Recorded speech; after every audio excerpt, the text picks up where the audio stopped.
आज हम बात करने वाले हैं अफ़गानिस्तान के बारे में।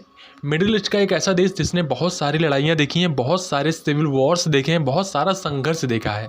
तो उसकी सिचुएशन जैसी है आज, वो बहुत ही दयनीय स्थिति में है, क्योंकि दुनिया का शायद हर शक्तिशाली देश वहाँ पर आके लड़ चुका है और ये चीज़ आज के उनकी इकॉनमी में भी दिखती है।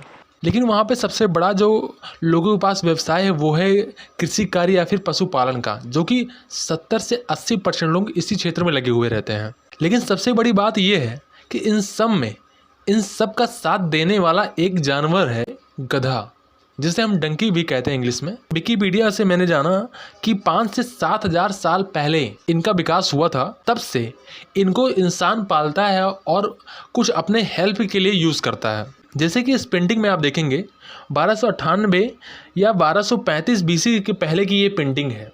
इसमें दिखाया गया है किस तरीके से इजिप्शियन लोग गधे का यूज़ कर रहे हैं सामान को दूसरी जगह तक ले जाने के लिए।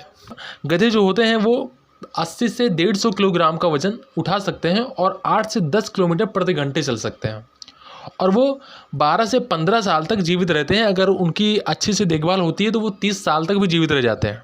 इसके अलावा अगर गधे की सिचुएशन की बात करें अफ़गानिस्तान में, तो अफ़गानिस्तान में जितने किसान हैं और जो लोग जानवर पालते हैं, वो उन लोगों में 92% जो हिस्सा है जानवरों का वो गधे का है। मतलब 92% गधे ही वहाँ पर है जानवरों की संख्या में। इसके अलावा अफ़गानिस्तान में हर इंसान हर तरीके से अलग अलग क्षेत्र में गधे का यूज़ करता है, और अफ़गानिस्तान के नॉर्थन एरिया में गधे बहुत ज़्यादा अच्छे मात्रा में पाए जाते हैं और उनका यूज़ अच्छे मात्रा में किया जाता है। अगर हम गधे की यूज़ के बारे में बात करें तो गधे का यूज़ वहाँ पर एग्रीकल्चर फील्ड में लोग को एक जगह से दूसरी जगह पर ले जाने के लिए, सामान को एक जगह से दूसरी जगह पर ले जाने के लिए करते हैं लोग वहाँ पर। इसके अलावा अमेरिका की सेना भी गधों का यूज़ कर चुकी है अफ़गानिस्तान में, क्योंकि क्या होता था जब हेलीकॉप्टर से वो किसी जगह पर जाते थे, पहाड़ी इलाकों में जाते थे, तो जो तालिबान के लोग हैं उनका हेलीकॉप्टर जो है वो दूर से ही गिरा देते थे। तो इसके लिए उन्होंने ट्रांसपोर्ट के लिए गधे का यूज़ किया था।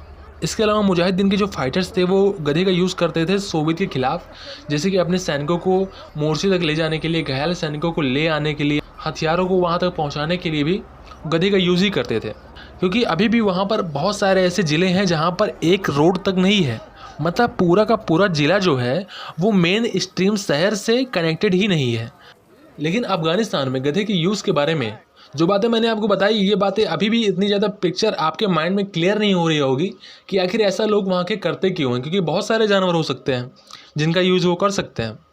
तो इसके लिए मैं कुछ आपको बेसिक बातें बता देता हूँ। जैसे अफ़गानिस्तान एक लैंडलॉक कंट्री है और उसका जो 3/4 हिस्सा है वो पहाड़ों से घिरा हुआ है। जैसे कि अफ़गानिस्तान में 65.3 मिलियन हेक्टेयर ज़मीन है, जिसमें से सिर्फ और सिर्फ 7.9 मिलियन हेक्टेयर से ज़मीन ही जो कृषि कार्य के लायक है। लेकिन इन क्षेत्रों तक भी पानी नहीं पहुंच पाता है। इसका सबसे बड़ा कारण है कि अफ़गानिस्तान में सिर्फ 5 नदियां बहती हैं, और ये पांचों नदियां पहाड़ की घाटी एरियाओं से होकर बहती हैं।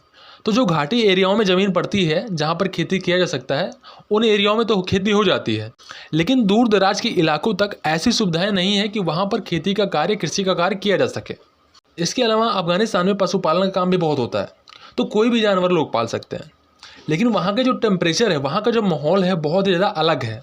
जैसे कि अफ़गानिस्तान के कुछ राज्य ऐसे हैं जहाँ पर 51 डिग्री सेल्सियस तक तापमान पहुँच जाता है एक दिन का, और वहीं पर कुछ राज्य ऐसे भी हैं जहाँ पर -51 डिग्री सेल्सियस पहुँच जाता है। तो जानवरों को पालना इतना ज़्यादा आसान नहीं है अफ़गानिस्तान में। और गधे ऐसे जानवर हैं जिनकी सुविधाएँ बहुत ज़्यादा होती हैं और डिमांड बहुत ज़्यादा कम होती है, और वो रेगिस्तान वाले इलाके में, पहाड़ी वाले इलाके में चलने के लिए सबसे अच्छे होते हैं।